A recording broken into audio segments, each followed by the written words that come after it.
Hello အားလုံးပဲမင်္ဂလာပါရှင်ဒီနေ့ကျမရဲ့ page လေးကနေ digital business အကြောင်းကိုဆွေးနွေးဖို့အတွက်ကျမတို့ရဲ့ partner တယောက်ဖြစ်တဲ့အမချောချောလေးမနန်းဟန်ဖိတ်ခေါ်ထားပါတယ်ရှင်ဟုတ်ကဲ့ပါအမမင်္ဂလာပါရှင်မင်္ဂလာပါညီမလေးမင်္ဂလာပါဟုတ်ကဲ့ပါအခုလိုမျိုးတွေ့ဆုံအောင်ဝမ်းသာပါတယ်အမရေဟုတ်ကဲ့အမလည်းဝမ်းသာတယ်ပြန်တွေ့ရတာဝမ်းသာတယ်ဟုတ်တယ်ဟုတ်ကဲ့ပါအမဟုတ်ကဲ့ပါကျမနာမည်ကတော့နောင်သုံးမြောင်ဖြစ်ပါတယ်နေပြီးတော့မှနေထိုင်ပြီးတော့မှတားနဲ့သမီးနဲ့မိသားစုနဲ့အတူတူနေထိုင်ပြီးမိဘတွေနဲ့အတူတူနေထိုင်နေရဖြစ်ပါတယ်ရှင်ဟုတ်ကဲ့ပါဟိုကမရဲ့အကြောင်းလေးမိတ်ဆက်ပေးပါအောင်ရှင်ဟုတ်ကဲ့ပါကျမနာမည်နောင်မိုဟောင်ဖြစ်ပါတယ်ပေါ့နော်ကျမကဆိုရှင်ကျမ page ကကြတော့ရှင်မိုဟောင် digital business page ကနေပြောမှကျမ digital business ကိုလုပ်ကိုင်နေတာဖြစ်တယ်ကျမကဆိုလို့ရှင်တစ်ဖက်မှာ offline မှာပေါ့နော် full time အလုပ်ကိုလုပ်ရင်းနဲ့ဒီ digital business ကို part time အနေနဲ့ plan ပြီးနေဝင်ရောက်လုပ်ကိုင်တာဖြစ်တယ်မြန်မာပြည်တောင်မြို့မှာမိသားစုနဲ့တွေ့ထိုင်နေထိုင်ပြီးတော့မှလုပ်ကိုင်တာဖြစ်ပါတယ်လို့ဟုတ်ကဲ့ပါဟုတ်ကဲ့ပါအမကျေးဇူးပါဟုတ်ကဲ့ပါအမဒီမှာဆိုလို့ရှိရင်လည်း digital business ကိုစတင်ပြီးတော့မှလုပ်ကိုင်ပြီးတော့မှအောင်မြင်မှုတွေလည်းရနေပြီဖြစ်ပါတယ်ရှင်အဲ့တော့အမဒီလုပ်ငန်းကိုဘယ်လိုမျိုးစတင်တွေ့ရှိပြီးတော့မှလုပ်ဖြစ်ခဲ့တယ်ဆိုတာလေးကိုဆွေးနွေးပေးပါအောင်ရှင်ဟုတ်ကဲ့ပါပထမပေါ့အမကကြတော့ပထမနော်အမပြောချင်တာအမကကြတော့ပထမအမ online အမကကြတော့offline မှာအများအား full time အလုပ်တစ်ဖက်ကိုလုပ်နေတယ်အလုပ်နေဆိုတော့အမကဆိုအမရဲ့ full time လုပ်တစ်ဖက်နဲ့ဆိုရှင်အမတွဲလို့ရမယ်အမရဲ့ second income ဆိုအများအားရှာနေတဲ့လူတယောက်ပေါ့နော်အမရဲ့ဒီအမမှာတားလေးမြောက်ရှိတယ်အမရဲ့ full time လုပ်တစ်ဖက်နဲ့ဆိုရင်အမကကြတော့ဒီဝင်ငွေတစ်ခုနဲ့ရှေ့လျှောက်ရေးရှေ့မှာရက်ဒီဖို့အဆင်ပြေနိုင်ဘူးအမ offline တစ်ခုနှစ်ထပ် income ဆိုအများအားရှာနေတယ်အမဖြစ်ချင်တဲ့အိမ်မက်တွေကလည်းဒီတော့တစ်ခုနဲ့အဆင်ပြေနိုင်ပေါ့နော်ဒီမှာအမတက်ကြည့်လာလို့ရှင်လေဒီ offline လို့ကိုအမကဘယ်လောက်ကြီးလုပ်နိုင်မလဲဆိုတော့ပေါ့ကွန်ပျူတာအများအားရှာနေတယ် second income ဆိုလို့ရှာနေတယ်အခုနောက်ပိုင်းမှာကျတော့ digital ခေတ်မှာကျတော့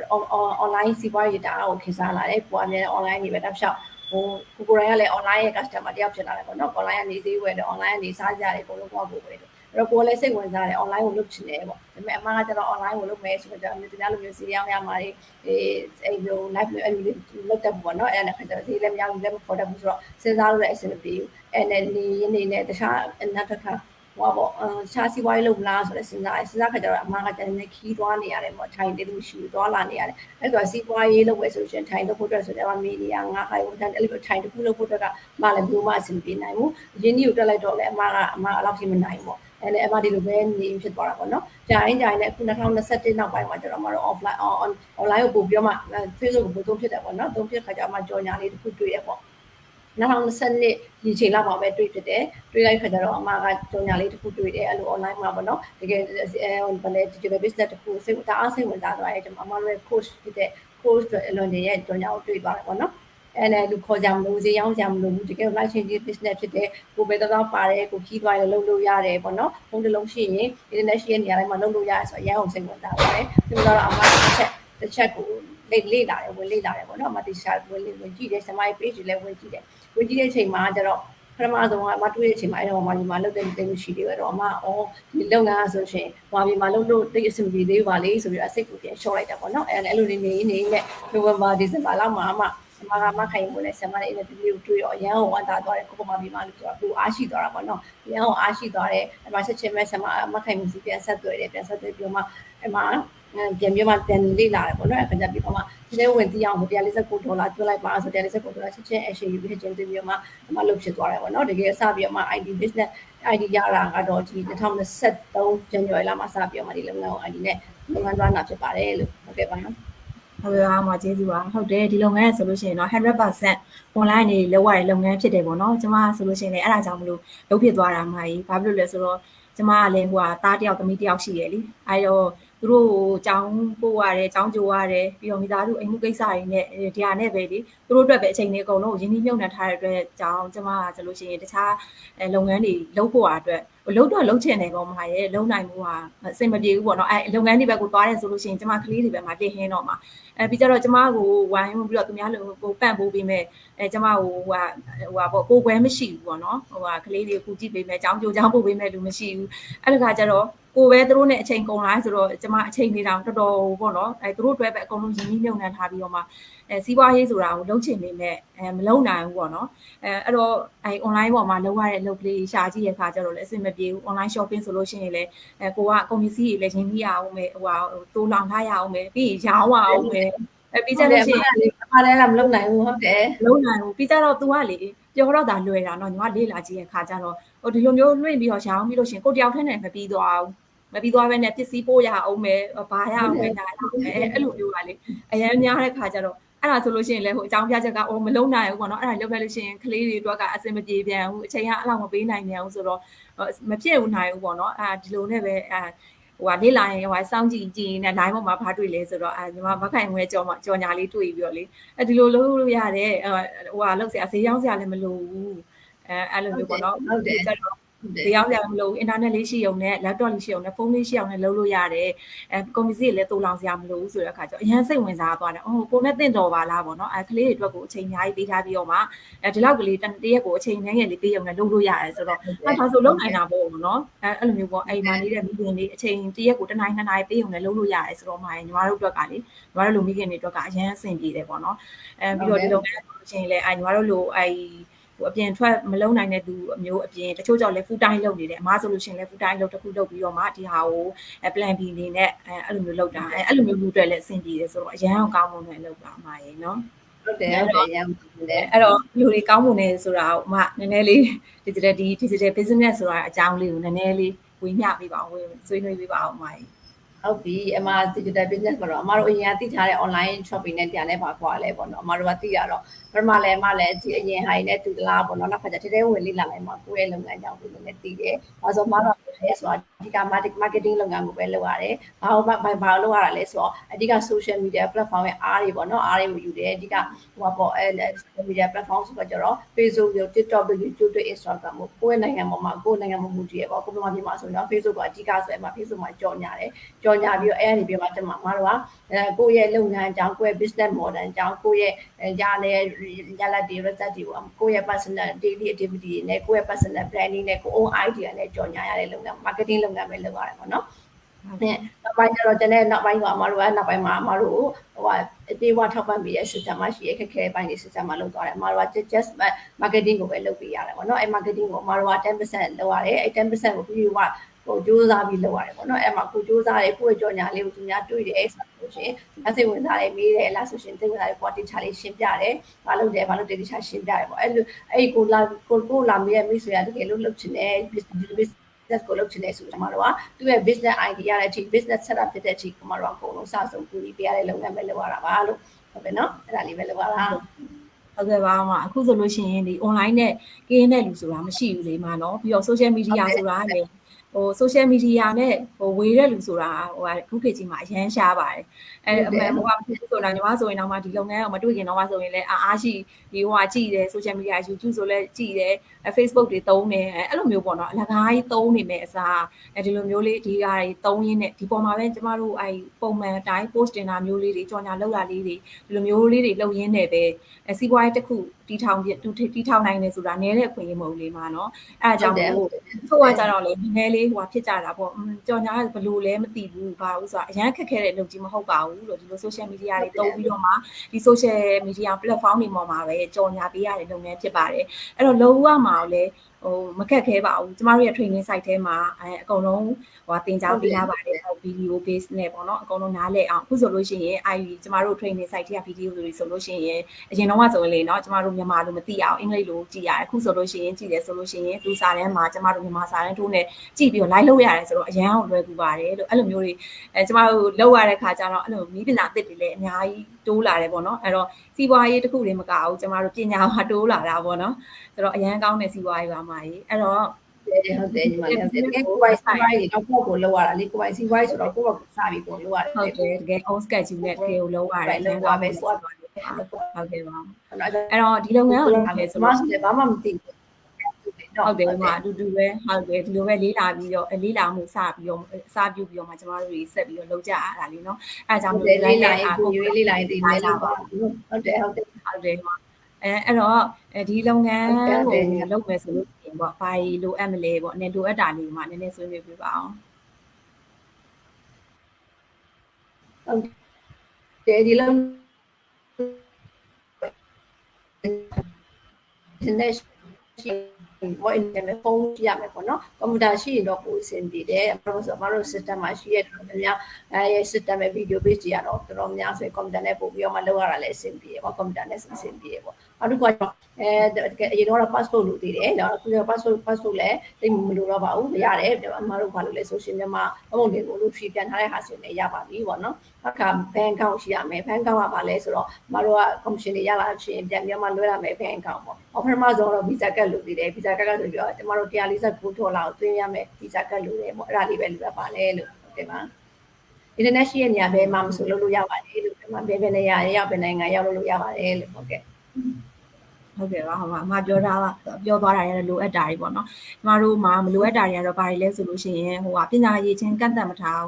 းဆိုတာတချို့ကျတော့ကျမတို့ဒီမှာကုမ္ပဏီမှာလုပ်သွားဆောင်နေတော့မှကန့်သက်ချက်တွေအများကြီးပဲလေနော်ဘာတက်ရမယ်ညာတက်ရမယ်ဘာ certificate ဘာရရမယ်မျိုးတွေလေးရှိရလေနော်ကျမတို့ကမရှိဘူးအဲ့ဒါမျိုးတွေပညာရေးချင်းကတ်သက်ထားတာမရှိဘူးကိုလေးလာနိုင်သလိုဒီလုပ်ငန်းကိုလုပ်နိုင်တာဖြစ်တယ်ပေါ့နော်ပြီးလို့ရှိရင်ကုန်ပစ္စည်းဈေးရောင်းစရာမလိုဘူးအဲ့လိုပေါ့နော်ဈေးရောင်းဆိုတာသူ live ပြင်ပြီးတော့မှဟိုဟာရောင်းနေတရားရောင်းနေမရှိဘူးပြီးကြလို့ရှိရင်လည်းကုန်ပစ္စည်းဒီတစ်ခုဝယ်မှနောက်တစ်ခုဟိုဟာထပ်ပြီးတော့မှထပ်ဝယ်ရတာပြီးလို့ရှိရင်အဲ့ဝယ်ထားတာရောင်းရတာအဲ့လိုမျိုးတွေလည်းမရှိဘူးပေါ့နော်အဲ့ဒါတွေကတော့အားသာချက်တွေပါပြီးတော့အင်္ဂလိပ် scale ပေါ့နော်သူကတော့အင်္ဂလိပ်ကျမတို့ကကျတော့ global business ဖြစ်တဲ့အတွက်ကြောင့်မလို့သူကတော့အင်္ဂလိပ်လိုတော့များတယ်ပေါ့နော်အင်္ဂလိပ်လိုဖတ်ပြီးတော့လုပ်ရတယ်ဆိုတော့အင်္ဂလိပ်ကိုတော့နည်းနည်း25%လောက်တော့ဟိုသိရှိဖို့တော့လိုအပ်ပါတယ်မှာရေဟုတ်ကဲ့ကွန်ပျူတာပေါ့ကွန်ပျူတာလည်းတော့သိရမှာပေါ့နော်ကွန်ပျူတာအခြေခံလေးတွေနဲ့အခြေခံနည်းနည်းလေးပေါ့နော်ဟုတ်ကဲ့နည်းနည်းလေးသိလို့ရပြီသိပြီဆိုလို့ရှိရင်ကိုကျမဘယ်လိုလေ့လာရမလဲဆိုတာလေးသိရပြီလေ့လာလိုက်ပြီဆိုလို့ရှိရင်လေ့လာတွေမှာတစ်စင်နောက်တစ်စင်ကိုကျမဘယ်လိုဆက်သွားမလဲဆိုတာကိုအဲ့ထဲမှာ training site ထဲမှာပါပြီးသားလေးနော်ပါပြီးသားဟုတ်တယ်ပါပြီးသားနည်းနည်းလေးသိလို့ရပြီဟုတ်တယ်နည်းနည်းလေးသိရင်ကိုရပြီရှင်ဟုတ်ကဲ့ပါဟုတ်မတို့ဆိုလည်းဘာ background မှမဟုတ်လေစီးပွားရေး background မှမဟုတ်ကွာမှမဝန်ထမ်းပဲလုပ်တာလေဘာစီးပွားရေးတွေ့ကြုံမှမရှိဘူးဟုတ်တယ်အမကဟိုလေ0ကနေစတာလေနော်0ကနေပုံစံတယ်ဒါပေမဲ့စလို့ရအောင်လွယ်စလို့ရအောင်လုံးဝအောင်လေ basic ကနေစပြီးတော့မတို့ training ပေးထားတယ် live ထိုင်ပေးထားတယ်လို့ training ကလေနော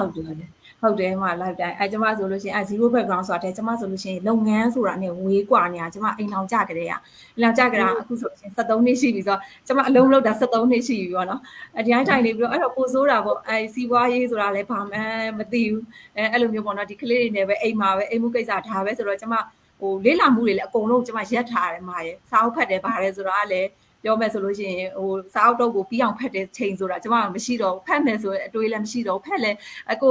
ဘလို့အဲ့တော့ဆိုတော့ဒီမျိုးပေါ့နော်အဲ့လိုမျိုးဝင်တဲ့ခါကျတော့ပြီးကြတော့ကျမဆက်ပြီးတော့လေ့လာဖို့လေ့လာမှုတွေလည်းကျမမရှိတော့ဘူးငါမလို့ဟဲ့ဘူးလေကလေးတွေအတွက်ဆိုလို့ရှိရင်ကလေးတွေအတွက်ပဲကြည့်ပေးတာနဲ့ပဲဆိုတော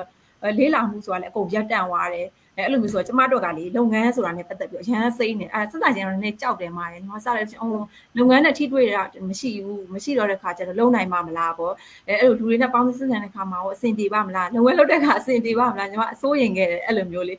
နောက်တော့ဒီထဲကိုရောက်လာတော့မှလေကိုစိုးရင်ခဲ့တာတွေကဘာမှမဟုတ်ပါလားပေါ့နော်အဲ့စိုးရင်တာတွေခြေတွေအကုန်လုံးပေါ့နော်အဲ့လိုမျိုးအခုဆိုလို့ရှိရင်ညီမပညာအသစ်တွေလည်းအများကြီးလေ့လာခွင့်ရတယ်အပေါင်းအသင်းတွေဆိုလို့ရှိရင်အခုအားတို့လိုမျိုးမိတ်ဆွေကောင်းတွေပေါ့နော်မိတ်ဆွေကောင်းတွေအများကြီးပြီးတော့ positive thinking ရှိတဲ့ဟိုဟာထဲမှာ mindset ရှိတယ်ဟုတ်တယ်အဲ့မှာအဲ့ positive thinking ရှိတဲ့အထက်မှာကျွန်မဝင်ရောက်ရတယ်ဆိုလို့ရှိရင်စိတ်သက်ကြနေဘာညာဆိုလို့ရှိရင် training site ထဲမှာ master mind ရှိသေးတယ်master mind သွားကြည့်လိုက်ရဆိုလို့ရှိရင်ကျွန်မစိတ်သက်ဟိုတက်ကြတယ်ကျိုးတက်လာအဲ့လိုမျိုးပေါ့နော်အားတက်လာတယ်အဲ့လိုမျိုးတွေပေါ့ပြကြလို့ပြီးတော့ဟိုဒီလုပ်ငန်းလုပ်ချင်ရပြီကျမတို့ဟိုပေါ့မျှော်မှန်းချက်ရီမန်းချက်ရှိလာတယ်မှာရယ်ဗာလဲဆိုတော့အရင်တော့ဆိုမျှော်မှန်းချက်ဆိုတာမရှိဘူးလေတရက်ကုံသွားရင်နောက်တရက်အတွက်ကကျမအတွေးထဲမှာတာတော့ပြီးသွားတာပေါ့နော်အဲ့လိုမျိုးပေါ့အခုကျတော့မဟုတ်တော့ဘူးကျမမှာရီမန်းချက်ရှိလာတယ်ရီမန်းချက်ဆိုတာပန်းနိုင်တစ်ခုရှိလာတာပေါ့နော်အဲ့ပန်းနိုင်ကိုကျမရအောင်သွားရမယ်အဲ့ရအောင်ဘယ်လိုသွားရမလဲဆိုတော့အမားတို့လိုမိတ်ဆွေတွေနဲ့ဟိုအမားတွေညီမတွေနဲ့ဆွေးနွေးပြီးတော့မှကျမမသိတာတွေကိုသင်ယူမယ်ဟို sharing လုပ်တာတွေကိုကျမလေးလာပြီးတော့မှသင်ယူရင်းနဲ့ကျမတိုးတက်လာတယ်ဆိုတော့ဒီရီမန်းချက်ကိုအဲ့လိုမျိုးလေးလာရင်သင်ယူရ င်းနဲ့သွားမယ်လောက်ကိုင်းရင်းလဲဆိုတော့အပေါင်းအသင်းတွေလည်းအများကြီးရလာတဲ့ကြောင့်မလို့စိတ်တွေလည်းပျော်ရွှင်လာရတယ်ပေါ့နော်အဲ့လိုမျိုးဆိုတော့တိုးတက်မှုတွေကတော့အများကြီးပေါ့နော်အဲ့တော့ ဟုတ်တယ်တိုးတက်မှုအများကြီးပဲအမဆိုလည်းအများကြီးပဲအမဆိုလည်းအများကြီးပဲဆိုတာလေအမတခါမှဒီလိုစကားပြောရလည်းမဟုတ်ဘူးအမဆို Facebook ဆိုလို့ရှိရင်ကိုပုံကိုတင်တာမဟုတ်အမသားလေးပုံပဲတင်တာတော့မှလည်းတင်တာမဟုတ်ခု grab ပုံလည်းကိုတင်တယ် Facebook ဒီလိုစကားပြောဖို့ဆိုရှင်အမတအားကိုကြောက်ခဲ့တခါမှဒီအတိတ်ပဲဒီတခါမှ40ကျော်တခါမှလူကြမှာမပြောပေါ့ဒါပေမဲ့အလားပါတလားပါတော့အဲ့လိုပြောတာပေါ့လေအဲ့လိုမပြောတတ်ဘူးပြောမှလည်းတအားကြောက်တယ်။ဒီလုပ်ငန်းလုပ်မယ်ဆိုတော့ကျွန်တော်ကမစတော့လည်းဟုတ်တယ်အမညီမလေးပြောလို့အမလည်းကြောက်တယ်လုပ်ရဲပါမလားလုပ်နိုင်ပါမလားပေါ့။အဲ့ကိုလိုချင်တာလေးတော့သူ့ရဲ့အခွင့်အရေးတွေပူချင်တယ်။ကိုကဒီဟာကိုလိုချင်တယ်ဆိုတော့ကိုလာရအောင်လုပ်မယ်။ကို supporting ပေးတဲ့ team တွေလည်းအများကြီးရှိတယ်။ကို member တွေလည်းကို supporting ပေးတယ်။မိတ်ဆွေလည်းအများကြီးရတယ်ဆိုအရင်ကမသိရမိတ်ဆွေအကုန်လုံးဒီမှာဆိုမိတ်ဆွေကို positive mindset တွေအကုန်လုံးတယောက်အားပေးရကူညီတယ်နော်။ team member တွေအကုန် international community တွေလည်းအကုန်လုံးတအား supporting ပေးဘယ်လိုလုပ်ဆိုတော့ကိုယ့်ကိုလေစူးစမ်းရင်းနဲ့0နေစပြ1ကနေ2ဖြည်းဖြည်းချင်းအဲ့လိုလေးတက်လာတာပေါ့အခုဆိုကိုယ့်ကိုနည်းနည်းလေးပြောရဲဆိုရင်နည်းနည်း confidence နည်းနည်းလေးရှိလာတာပေါ့ဟုတ်တယ်ကွန်ပျူတာဆိုလည်းအမလည်းဝေးလာဆို12နှစ်13နှစ်လောက်ရှိပြီအမလည်းကွန်ပျူတာကိုအကြောင်းပြီးကြမကိုင်တော့ဘောနော်သိရဆိုတော့ပဲပြရပေါ့အခုဆိုရှင်ကွန်ပျူတာနဲ့ပတ်သက်နည်းပညာတွေလည်းအများကြီးတိုးတက်တယ် mindset တွေလည်းတအားကိုပြောင်းလဲသွားတယ်စိတ်လည်းတော်တော်ထားတတ်သွားတယ်ပေါ့နော်ဒါလည်းမှာပေါ့စိတ်နေတာစိတ်ချွားရမှာအခုဆိုရှင်အဲ့ဒါစဉ်းစားမှုချိန်သိနေရတော့ဒီဟာကိုဘယ်လိုတိုးတက်ရမလဲတရက်ကိုဘယ်လိုကိုယ်တရားဘယ်လို idea ထုတ်ရမလဲပေါ့နော်အဲ့လိုစဉ်းစားနေခါကျတော့ကိုယ်အတွက်လည်းစိတ်လည်းတော်တော်လေးပျော်ရွှင်လာတယ်ဟုတ်တယ်နေ့ရက်နေ့လည်းဒီစကားပြောရလေကိုယ်ကောင်းတာတွေပဲပြောနေရလေဒါကိုစိတ်ကပြောလာဟုတ်တယ်ဟုတ်တယ်မတကယ်လို့เนาะတိုးတက်ကိုရှိမှတိုးတက်ပြီးအောင်မြင်နေတဲ့လူတွေလည်းကျမတို့တွေးရှိဝင်ရတယ်ပြီးတော့အားကြလေနော်အားကြတယ်ပြီးတော့စူးစမ်းခြင်းစိတ်တွေရှိရဲလေးလာခြင်းစိတ်တွေများတယ်ဆိုတော့တရက်ထက်တရက်ကတော့တိုးတက်နေတာကြီးပဲမတိုးတက်တဲ့နေ့မရှိဘူးတိုးတက်တယ်ဆိုတာဘာလဲဆိုညီမတင်လိုက်တဲ့ post မှာ like တစ်ခုရရင်ဟိုကလေညီမပျော်နေတယ်follower တယောက်တိုးလာရင်လည်းဒါပျော်နေတာပေါ့နော်ဒါကိုယ့်ရဲ့တိုးတက်မှုပဲပေါ့နော်အဲ့လိုမျိုးပေါ့အတိအမှန်ပြုခံရလဲဆိုတာခဲ့တွေကိုလေပျော်နေတာပေါ့နော်အဲ့တော့ကျမတို့ရင်ပျော်နေလို့မပြီးဘူးမရဲ့အဲ့တော့ဒီလုပ်ငန်းကိုစိတ်ဝင်စားပြီးတော့အကယ်၍စတင်ခြင်းတဲ့လူတွေကိုရောအဲ့ဒါအမနည်းနည်းလေးအားပေးစကားလေးပြောပြပါအောင်ဟုတ်တယ်ဒီလုပ်ငန်းကိုစိတ်ဝင်စားလို့စတင်ခြင်းဆိုတော့အမတို့လည်းဒီလိုပဲစခဲ့တာပေါ့နော်ဒီလိုပဲကြောင်ညာလေးတွေ့ပြီးစခဲ့တာအဲ့တော့လည်းကိုကလည်းကြောက်တာပဲဘူးဆိုကြောက်တယ်ကိုကလည်းအဲ့ဒါကိုလည်းနားလဲတယ်ပေါ့နော်ကိုအမကလည်းကြောက်ခဲ့တယ် scan ဖြစ်မှလည်းတအားကြောက်ခဲ့တယ်ရှေ့မှာလည်းကိုရဲ့ဟိုပေါ့နော်ကြားခဲ့တာလေးအများကြီးပဲနော် online စီးပွားရေးအများကြီးပေါ်လိုက်ပြလိုက်တွေရှုံးသွားတာတွေအပြန်ထုတ်တာတွေအဲ့လည်းအများကြီးကြောက်ခဲ့တယ်ဟုတ်လည်းကြောက်ခဲ့တယ်ဒါပေမဲ့လည်းထဲဝယ်လေးလာကြည့်လိုက်တယ်ပေါ့နော်ကြောက်တဲ့ဟာကိုပဲကိုဒီမှာရက်နေတယ်ဆိုရင်ကိုရဲ့ခွင့်လန်းကိုရမှာမဟုတ်ဘူးကိုအရင်သိခဲ့တဲ့ပုံစံနဲ့တူလားမတူလားဆိုတာလေးဒီချာလေးလေးလာကြည့်ခြင်းနဲ့သူပြောစကားနဲ့နားရောက်တယ်ကိုလည်းမဆုံးခြင်းပေါ့နော်ကိုရဲ့ခွင့်လန်းပေါ့နော်အဲ့လိုလဲဆိုတော့ဒီမှာရွေးချယ်ခွင့်တွေအများကြီးပေးထားတယ်ပထမဆုံးလေးလာပြီးမှစလုပ်ခိုင်းတာเนาะလေးစလုပ်ပြီးမှလေးလုပ်ပြီးနေဟိုအရင်ဆုံးလေးလာတယ်လေးလာဖို့တော့ပုံမှာတော့တစ်လပေးထားတယ်เนาะမောင်ဖော်နိုင်ပြီးတော့ဒီချာလေးလာခိုင်းတယ်လေးလာပြီးတော့မှတစ်လဒီချာလေးလာတယ်လေးလာတော့မှကိုနဲ့မကြိုက်ဘူးကိုအဆင်ပြေဘူးဆိုလို့ရှိရင်အေးဆေးပဲဖက်သွားလို့ရတယ်တစ်လပြီးကိုချင်းခေါ်မခေါ်မနဲ့သွားလို့ရတယ်ပေါ့เนาะကိုစိတ်ဝင်စားတယ်ကိုအတွက်ထုတ်တယ်ကိုလည်းလုပ်နိုင်တယ်ကိုလည်းလုပ်ချင်တယ်ပေါ့เนาะကိုရပိုင်ခွင့်ရှိတယ်လုပ်ချင်တယ်ဆိုလို့ရှိရင်တော့ဆက်ပြီးကိုချင်းခေါ်ပြီးဆက်ပြီးတော့မှ IDU ပဲ investment လုပ်ပြီးတော့မှကျတော့မှဆက်လုပ်လို့ရတယ်အဲ့မှာကိုကလုပ်ချင်တယ်ဒါပေမဲ့ကြောက်လဲကြောက်တယ်ပေါ့နော်မလုပ်ရဲဘူးလုပ်တက်မှလားမသိဘူးအဲ့လိုလဲစိတ်ပူကြမလို့မလုပ်တက်မှတော့စိတ်ပူကြမှာဘာလို့လဲဆိုလူတိုင်းကဘူးမှတော့လုပ်တက်တာမဟုတ်ဘူးအကုန်လုံးက0နေစားခဲ့တာကြီးပဲအကုန်လုံးတယောက်ဖေးမှကူညီရတယောက်ပညာရေးသင်ပေးရ training မှာလည်းအပြည့်စုံပေးထားတယ်ပေါ့နော် training မှာ lifetime ပေးထားတယ်အဲ့ဒါလေးကြည့်ရင်းနဲ့ training စရင်းနဲ့အကုန်လုံးလုပ်ရင်းနဲ့သင်ရင်းနဲ့လုပ်ရင်းနဲ့အဲ့လိုဖြည်းဖြည်းချင်းစူးစမ်းပြီးလုပ်သွားတာပဲကိုကလိုချင်တယ်ဆိုတော့ကိုကလုပ်ရမယ်ပေါ့နော်အဲကြောင့်မို့ကြောက်ပါနဲ့ပေါ့အမကဒီရှာလေးလာပါဝင်ပြီးတော့မှပထမဆုံးအရင်ဆုံး register လုပ်ပါပေါ့နော်ကိုယ့်ရဲ့ညီမလေးရဲ့ website မှာဖြစ်ဖြစ်အမ website မှာဖြစ်ဖြစ်အရင်ဆုံးနာမည်နဲ့ email နဲ့ထည့်ပြီး register လုပ်လိုက်ပါပေါ့ register လုပ်လို့ရှိရင်90 minute free webinar လေးကြည့်ရမယ်ပေါ့နော် every webinar လေးကတော့အင်္ဂလိပ်လိုဖြစ်တယ်အဲ့ဒါဆိုရှင်မြန်မာလိုကြည့်နေတယ်ဆိုလို့ရှင်အမတို့ပြန်ပြီး Messenger မှာလာတောင်းလို့ရတယ်ပေါ့နော်အဲ့ဒါဆိုရှင်အဲ့မှာ webinar မှာပါလဲဆိုတော့လုပ်ငန်းကြောင်းအကြံပြပေးပါမယ်ပြီးတော့ဒီလုပ်ငန်းကိုလုပ်ပြီးတော့မှအောင်မြင်နေတဲ့လူတွေပေါ့နော်အောင်တကယ်လုပ်ပြီးသူတို့ဘယ်လိုစကြခဲ့တာလဲသူတို့ရဲ့ background ဘယ်လိုလဲဘာဖြစ်လို့ဒီလုပ်ငန်းကိုသူတို့လုပ်ခဲ့တာလဲသူတို့ဘယ်လိုအောင်မြင်နေရလဲဆိုတာလေးကြားရမယ်ပေါ့နော်အဲ့ဒါလေးကြည့်ပြီးစိတ်ဝင်စားတယ်ဆိုရင်နောက်ဒုတိယအဆင့်နေနဲ့ခုနကညီမအမပြောလို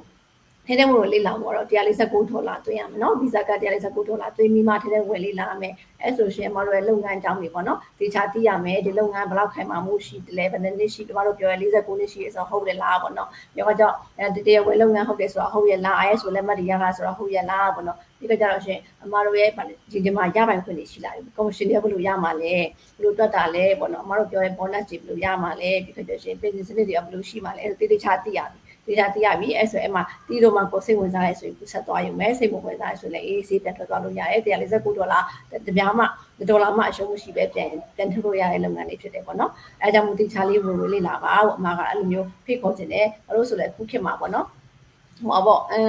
့တကယ်ကိုအခုဆိုရှင်ပူဆိုယောဂကြီးလည်းနည်းနည်းပြန်ဆလာပြီကြားရင်တော့ယောဂကြီးပြန်ဆလာပြီဆိုတော့ပြင်ထွက်လို့ဖို့အတွက်နည်းနည်းလေးစဉ်းစားမယ်ဖြစ်နေဖြစ်လာပြီပြီးတော့မှကိုအမတို့အညီမလေးတို့ဆိုလည်းအိမ်မှာနေလုပ်လို့ရတဲ့လုပ်ငန်းလေးဖြစ်တယ်အမတို့ဆိုလည်းကိုပိုင်းပေါ့နော်လောလောဆယ် friend မလုပ်နေနဲ့တွဲလုပ်လို့ရမယ်အချိန်ပိုင်းမှာလုပ်လို့ရတဲ့တော့အချိန်ပြည့်လို့ဆရာလည်းမလုပ်ဘူးเนาะကိုရဲ့ scope by schedule လေးလုပ်လို့ရတဲ့လုပ်ငန်းလေးလုပ်ငန်းအရင်က flexible ဖြစ်တယ်အဲ့ဒါလေးကိုလေ့လာသိချင်တယ်ဘာလို့ဆိုရင်ရှေ့ချောင်းမှာလည်းနိုင်ငံရေးဟောပေါ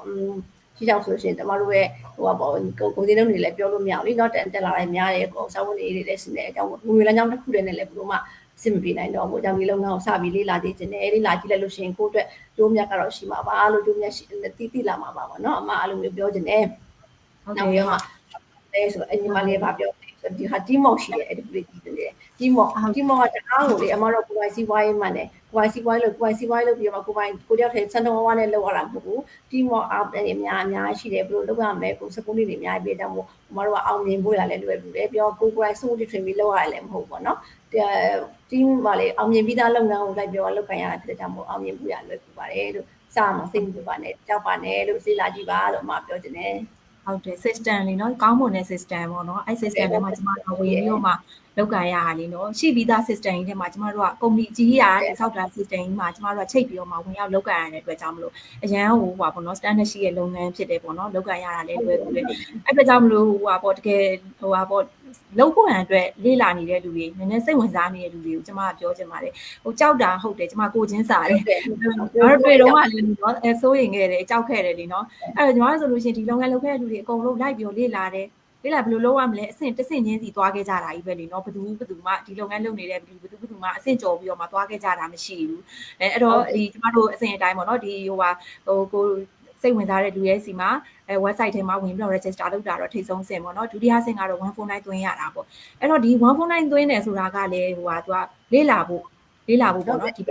ီမှာရွေချက်ကတော့ဝင်ပြီးတော့လေ့လာဖို့အဲ့လိုမျိုး149သွင်းလိုက်တယ်ဆိုလို့ရှိရင်ကိုလက်တွဲရမယ်ကုမ္ပဏီကြီးတွေရဲ့ဝင်ငွေလမ်းကြောင်းတွေပြီးဝင်ငွေရဘယ်လိုရမှာလဲကော်မရှင်တွေဘယ်လိုရမှာလဲအဲ့ဒါတွေသိရတယ်ပြီးကြတော့ဒီကမ္ဘာအနှံ့ကဒီလုပ်ငန်းကိုလုပ်ကင်နေတဲ့သူတွေအားလုံးနဲ့လည်းဘယ်လိုတွေအောင်မြင်နေကြတယ်ဆိုတာကိုလည်းဒီတိနိုင်တယ်တယောက်ချင်းစီကိုသိနိုင်တယ်သွားပြီးတော့သူတို့ဘယ်လိုရနေဆိုတာဒါလေ့လာနိုင်တယ်လေနော်အဲ့တော့ဒီလိုမျိုးလေ့လာတဲ့အခွင့်အရေးရတာဟိုကဒီညီမကတော့ဒါကတော့ဘယ်မှမရှိဘူးเนาะမเนาะဒီလိုမျိုးလေးတဲ့ပြန်လဲထုတ်လို့ရတယ်နော်ဒီဖမ်းပေးရဆိုတော့တော်တော်ရှာတယ်လေနော်ဟုတ်တယ်မဒီလေးလာခွင့်ပေးတယ်ဆိုတာဟိုပြီးကြတော့လေးလာခွင့်ရင်လည်းရတဲ့အပြင်ကိုအရှုံးမရှိဘူးမဒီ149သွင်းတယ်ဆိုတာဒီမှာအဲ့149ကြီးကစုံသွားတာမဟုတ်ဘူးကိုစိတ်ဝင်စားအောင်ဆိုလို့ရှိရင်အခွင့်အရေးပေးထားသေးတယ်ခဏအတွင်းပြန်ထုတ်လို့ရတယ်ကိုချင်းမောပေါ်နေပေါ့နော်အပြန်ထုတ်လို့ရတယ်ဆိုတော့ဒါနည်းတဲ့ခွင့်ရမဟုတ်ဘူးမအဲ့ကြောင့်လေညီမကတော့လေးလာခြင်းတကယ်စိတ်ဝင်စားနေပြီဆိုလို့ရှိရင်လေးလာကြည့်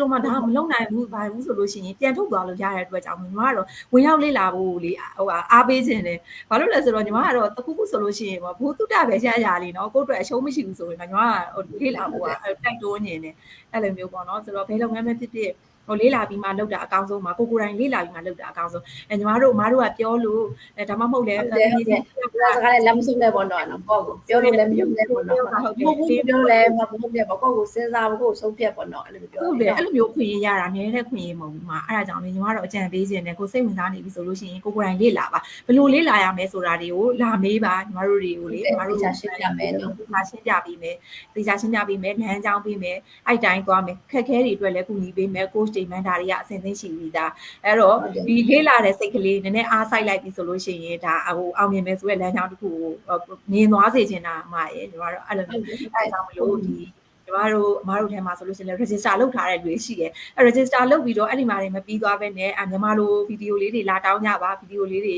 ပို့ပြီးမယ်တချို့ကြတော့ register လုပ်ထားပြီးတော့ဗီဒီယိုကဘယ်လိုဆက်သွယ်ရမလဲမသိဘူးပေါ့နော်အဲ့ခါကျညီမတို့ကရှင်းပြလို့လည်းမရဘူးသူတို့လာမေးမှလည်းညီမတို့သူတို့မသိတဲ့ဟာဘာလဲနားမလည်တဲ့ဟာဘာလဲအဲ့လိုမျိုးလေးပြောပြခြင်းတယ်ပေါ့နော်အဲ့လိုပြောပြလို့မရဘူးလာမမေးတော့လေတချို့ဆိုလာမဆွတ်သွယ်တော့ဘယ်သူလဲမသိဘူး Facebook မှာကျတော့ညီမတို့ဒီမြန်မာလိုဗီဒီယိုလေးပို့ခြင်းတယ်ပို့လို့မရဘူးပေါ့နော်အဲ့ဒါကြောင့်မလို့ ဘလို့မှမဖြစ်ပါဘူးလာပြီးတော့မှမေးပါမေးစင်တဲ့မေးခွန်းကိုပေါ့နော်မေးခွန်းနေလေ့လာမှလည်းမေးခွန်းတွေကထွက်လာမှာအဲ့တော့အဲ့မေးခွန်းတွေကိုမေးဖို့လည်းမကြောက်ကြပါနဲ့လို့အဲ့တော့ဒီလိုပြောနေရတဲ့ကိုယ်တိုင်ဝင်ရောက်လေ့လာပြီးတော့မှလုပ်တဲ့မလုပ်တဲ့ကိုစဉ်းစားကြပါဆုံးဖြတ်ကြပါပေါ့နော်အဲ့လိုမျိုးကျွန်တော်ကတော့အားပေးချင်ပါတယ်မာကြီးဟုတ်ကဲ့ပါဟုတ်ဆိုတော့အဲ့ဒါတော့အရန်ကောင်းမှုနဲ့စီးပွားရေးပါနော်ဒီခေတ်ဒီပေါ့social media ပေါ်မှာဒီလိုမျိုးလေးလောက်ကင်ပြီးတော့မှငွေတွေအများကြီးရတယ်ဆိုတာအနေနဲ့ခွင့်ရမဟုတ်ဘူးအဲ့ဒါကြောင့်မလို့ဒီလမ်းကြောင်းတွေလေနော်ညီမတို့လိုမျိုးသမီးတွေလုပ်ငန်းစိတ်ဝင်စားတဲ့အမျိုးသမီးတွေပဲဖြစ်ဖြစ်ပြီးတော့ကျောင်းသားတွေဆိုလို့ရှိရင်လည်းကျောင်းတက်ပြီးတော့ကျောင်းတက်ရင်းနဲ့အသက်16နှစ်ပြည့်ပြီဆိုလို့ရှိရင်လုပ်နိုင်တယ်ဒီနော်အဲ့တော့ကျောင်းတစ်ဖက်နဲ့လုပ်လို့ရတဲ့လုပ်ငန်းfull time လုပ်ရှိတယ်ဆိုလို့ရှိရင်လည်းpart time လေးနဲ့လုပ်လို့ရတဲ့လုပ်ငန်းတချို့ကြောင့်လည်းအသက်ကြီးသွားပြီဒီပေါ့နီးပညာပိုင်းတွေစိမ့်သွားပြီဆိုလို့ရှိရင်လည်းဒါမကြောက်ပါနဲ့အဲ့လိုမျိုးတွေလုပ်နေတာတွေဒီမှာတို့ community ထဲမှာအများကြီးရှိပါတယ်လို့အဲ့ဒါလေးလည်းအားပေးချင်ပါတယ်ရှင်တချို့ကြတော့ဒါတွေကငါတို့မသိတော့ပါဘူးမတက်တော့ဘူး line မမီတော့ဘူးအဲ့လိုမျိုးကြီးနဲ့လမ်းမစုံသွားပါနဲ့လို့ဆက်ပြီးတော့လေ့လာပါအကုန်လုံးမှာလူတိုင်းမှာစွမ်းအားတွေရှိပါတယ်အဲ့စွမ်းအားတွေကိုအသုံးချပါအသုံးချပြီးတော့အောင်မြင်မဲ့လမ်းပေါ်ကိုတက်လာခဲ့ကြပါလို့ကျွန်မတို့အားပေးချင်ပါတယ်ရှင်ဟုတ်ကဲ့ပါဟုတ်တယ်အမလည်းလေ့လာတယ်လေ့လာတယ်မှာပေါ့နော်လူငယ်တွေလည်းဒါတကယ်ကို international business ဖြစ်တဲ့အခါပဲ business တဲ့ကျကွာဈေးဘက်ကအရင်ကျတက်နေပေါ့နော် international တွေတများတောက်လျှောက်ကဒီလုပ်ငန်းကတောက်လျှောက်တွင်းကျနေမှာပဲအခုဆိုရှင်အမတို့လုပ်တဲ့လုပ်ငန်းတွေလုပ်ကြတဲ့လူတွေကလည်းပြည်ပြည်နဲ့တည့်ပြီးတိုးလာတယ်ရော့သွားတယ်ဆိုတာမရှိဘူးလေနော်ဒီနေ့ဆိုမှကြည့်တော့3,500ပဲရှိတယ်ရဲ့ဘောဆာတော့ဆို3,400ကျော်ပဲရှိသေးတယ်ပြည်ချင်းတိုးလာတယ်အဲ့တော့ကောင်းတဲ့စီးပွားရေးတကယ်ကိုလားလာရှိတယ်ရေရှည်မှာတကယ်ကိုအဆင်ပြေကောင်းတဲ့စီးပွားရေးမလို့ကိုလောကပြည်ချင်းဒီဘက်ကိုတိုးလာတာဖြစ်တယ်ပေါ့နော်အဲကြောင့်ကိုရှိမှရောက်လာတဲ့ခွေကိုလက်မလွတ်ပါနဲ့ပေါ့နော်လေးလာကြည့်ပါလို့အမလည်းပြောချင်တယ်ဟုတ်ကဲ့ပါအမဟုတ်ကဲ့ဟုတ်ကဲအဲ့တော့ညီမတို့ပြောတာလည်းများသွားပြီအဲ့တော့စိတ်ဝင်စားတယ်လောက်ကင်ရင်းနေဆိုလို့ရှိရင်တော့ဒီအမညီမတို့အမမန်နမ်မူဟန်ရဲ့ website ထဲမှာလည်းနမ်မူဟန် digital marketing.com မှာလည်းဝင်ရောက်လေ့လာလို့ရပါတယ်ညီမရဲ့ website ထဲမှာလည်း www.namutong.com မှာလည်းဝင်ပြီးတော့ register လုပ်ပြီးတော့လေ့လာလို့ရပါတယ် register လုပ်ပြီးဆိုလို့ရှိရင်လည်းလာပြီးတော့ညီမတို့ဗီဒီယိုလေးတွေတောင်းနိုင်ပါတယ်ဘယ်လိုဆက်သွားရလဲဒီဟာလေးတွေကိုလာပြီးတော့မှမေးမြန်းနိုင်ပါတယ်လို့အကုန်လုံးပြောချင်ပါတယ်ရှင်အခုလိုမျိုးဟာလေးကိုသုံးမိကြည့်ပေးတဲ့အတွက်လည်းအကုန်လုံးကျေးဇူးတင်ပါတယ် comment လေးတစ်ချက်ဖတ်ရအောင်ပါရေနော်။အားလုံးဝင်းရေမင်္ဂလာပါမတင်နေလေးမင်္ဂလာပါမိုင်းရေမင်္ဂလာပါမခိုင်ရေကျေးဇူးပါတကယ်ပါပဲဟုတ်တယ်နီးပညာခေတ်မှာကဲဒီ digital business နဲ့လောက်ကင်တဲ့ business မျိုးက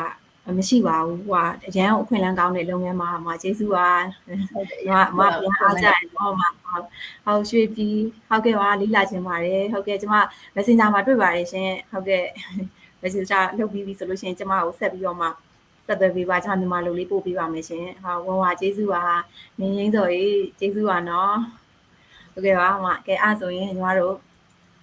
live လေးသိမ်းလိုက်ကြရအောင်လေးဟုတ်ကဲ့ပါကျေးဇူးတင်ပါတယ်အားလုံးလည်းကြည့်ပြီးတော့ပါတယ်ဒီလာကြည့်ပါလို့ပြောပါတယ်သုံးမိကြည့်ပေးတဲ့အားလုံးကျေးဇူးတင်ပါတယ်ဟုတ်ကဲ့ဒီအမလည်းကျေးဇူးတင်ပါတယ်ဟုတ်ကဲ့ပါlive လေးရက်လိုက်ပါပြီဟုတ်ကဲ့ပါ